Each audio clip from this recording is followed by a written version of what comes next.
Itong si Bes, mabuhay na maguli. Ano lang naman, hypothetical. Maririnig niya itong mga tinetexto ngayon ni KDR. Okay mo, gawin ni Bes dito. Kasi ako nakikita ko, babatukan to ni Bes eh. Yun nga lang Believer Magazine. Di ba?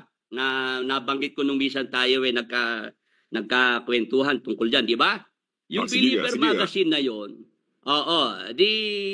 May lathala dun sa Believer Magazine, naroon pa yung letrato ni KDR nakalagay, The Man of Steel. The Man of Steel, yung cover. Tapos, meron siya roong publication, meron dun siyang nilathala na yung si Moses, King of Egypt. Moses, King of Egypt. Meron diyang, yan, may underline na yan Yan. Moses, King of Egypt. Alam niyo po ba, yan ay una kong na-encounter sa programa ni Don Manolo Pabis. Brother DK, Brother Los. May caller sa program ni Don Manolo, gusto kong ipitin. Sabi sa akin, Brother Willie, meron lang ako itatanong. Sige po, ano tanong ninyo? Si Moises ba ay naging hari sa Ehipto? Nako, kinutuban na ako. Alam ko na may hawak na babasahin, magazine yung nagtatanong sa programa ni Don Manolo Fabis. Ang sagot ko na lang doon sa caller na gusto kong ipitin. Sabi ko, kapatid, kung saan mo ba nabasa yan, wala akong pakialam. Sabi kong ganon. Umiiwas lang ako Basta ako, dito sa programa, Biblia ang babasahin ko sa'yo. Si Moises kako, ayon sa Biblia, prinsipe sa Ehipto.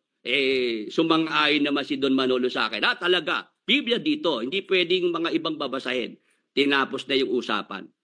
Pagpunta ko sa office ni Brad Eli, pagkatapos ng broadcast ng gabi na yon, nagawa pa kami ng paksa ni Brad Eli Brad Eli kako, may problema ho tayo. Ano yung problema? Naipit ka ba sa programa ni Don Manolo? Hindi po, nakalusot naman ako ano ba tinanong sa'yo? Ito ho kako, nasa magazine. Pinakita ko, Brother DK, Brother Los, yung magazine. May dala na akong kopye. Nung mabasa ni Brad Eli yung Moses, King of Egypt. Sabi ni Brad Eli, yung lumabas sa bibig ni Brad Eli, hindi ho ako magbumura. Sabi ho ni Brad Eli, sinong bobo at walang utak ang may kagagawa nito? Talaga totoo yun, mga kasama. Yun ang lumabas sa bibig ni Brad Eli. Sinong bobo at walang utak ang may kagagawa nito? Tapos sabi ko, Brad Eli, yan po ay nasa website din. Ganun ba? Tinawag yung mga nasa adsit. Oy, ayusin nyo yung nasa website. Tanggalin nyo yan, mali yan. Nagawa ng paraan yung sa website, natanggal. Pero dito sa magazine, hindi sila gumawa dyan ng pagtutuwid. Walang inisyo na errata para maituwid yan. Ngayon, nung ako'y wala na sa MCGI, aking binabanatan ko yan. Ine-expose ko na wala talagang kaalaman sa Biblia itong si KDR. Ito si Brad Eli, siya ang sumasalo. Siya ang nagtatanggol. Ang sabi ni Brad Eli nung umpisa, yan daw ay typographical error. Nagkamali lang daw talaga. Dapat daw prinsipe yan. Tapos yung sumunod na sagot naman ni Brad Eli, sabi ni Brad Eli, nagkamali yung nag-i-interview. Kung sino-sino ang tinuturo na.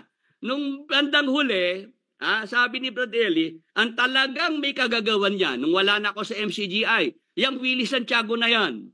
Pero di kayang kinuntsaba, kinausap sa printing para sadyaing maliin, para meron lang maipuntos kay Brad Daniel.